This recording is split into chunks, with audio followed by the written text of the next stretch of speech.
بسم اللہ الرحمن الرحیم۔ اللہ کے نام سے شروع جو بڑا مہربان نہایت رحم کرنے والا ہے۔ لاکھوں کروڑوں درود پاک خاتم النبیین حضرت محمد مصطفیٰ صلی اللہ علیہ وآلہ وسلم پہ۔ گنبد خضرا کے چاہنے والوں کو وقاص احمد کی طرف سے السلام علیکم۔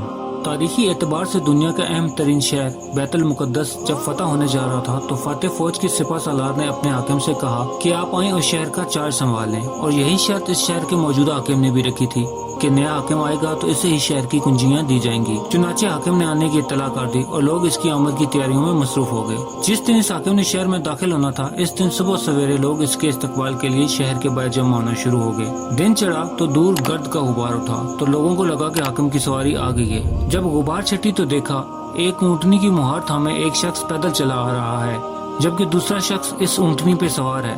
پیدل چلنے والے کے جسم پر جو پوشاک تھی اس پہ 14 پیوند لگے ہوئے تھے۔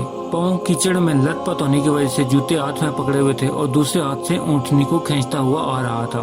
سپہ سالار نے جب انہیں دیکھا تو پکار اٹھے، اے بیت المقدس والو تیار ہو جاؤ، ہمارا حاکم عمر فاروق رضی اللہ تعالیٰ عنہ تشریف لا رہے ہیں۔ بیت المقدس والے رومی حکمرانوں کے ٹھاٹ سے واقف تھے۔ یہ منظر ان کے لیے ناقابل یقین تھا۔ پوچھا کہ عمر وہ ہیں جو اونٹنی پہ سوار ہیں؟ جواب ملا نہیں، اونٹنی پہ سوار تو کوئی خادم ہے، عمر وہ ہیں جو پیدل چلے آ رہے ہیں۔ لوگوں میں چہمہ گوئیاں شروع ہو گئیں۔ سپہ سالار نے اپنے سامان سے قیمتی پوشاک نکالی اور گھوڑا دوڑایا۔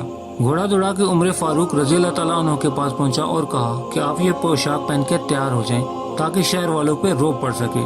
حضرت عمر رضی اللہ تعالیٰ عنہ نے جواب دیا کہ عزت کا معیار اس پوشاک میں نہیں بلکہ اللہ تعالیٰ کی فرما برداری میں ہے۔ جب وہ شہر میں داخل ہوئے تو لوگوں نے پوچھا کہ غلام اونٹنی پہ سوار کیوں تھا؟ جواب ملا کہ سفر طویل تھا، ہمارے پاس سامان کے ساتھ کچھ تھیلے بھی تھے جن میں ستو، پانی اور کھجوریں تھیں۔ اونٹنی ایک تھی اور مسافر دو، اور ایک وقت میں سامان کے ساتھ صرف ایک ہی آدمی اونٹنی پہ بیٹھ سکتا تھا۔ طے یہ ہوا کہ ایک منزل تک ایک مسافر اونٹنی پہ سوار ہوگا اور دوسری منزل دوسرا مسافر۔ اتفاق سے یہ ہوا کہ جب بیت المقدس میں داخل ہونے لگے تو اونٹنی پہ سوار ہونے کی باری غلام کی تھی۔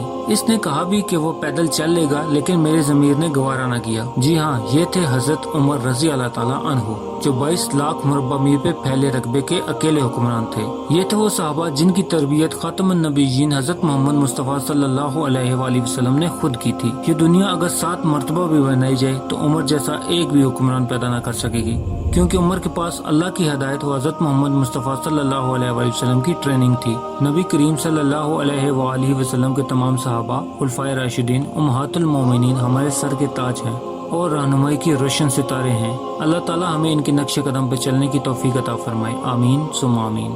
پیارے دوستو، امید کرتا ہوں کہ آپ کو یہ ویڈیو پسند آئی ہوگی تو اسے لائک کر دیں، اور مزید اس طرح کی خوبصورت ویڈیو کو دیکھنے کے لیے میرے چینل کو لائک سبسکرائب کرنا ہرگز مت بھولیں۔ بیل کا بٹن بھی دبا دیں تاکہ آپ کو نئی آنے والی ویڈیوز کا نوٹیفیکیشن بھی مل سکے۔ انشاءاللہ ملتے ہیں ایک نئی ویڈیو کے ساتھ، تب تک اپنا خیال رکھیے گا۔ اللہ پاک آپ کو آسانیاں دے اور آسانیاں بڑھنے کی توفیق بھی۔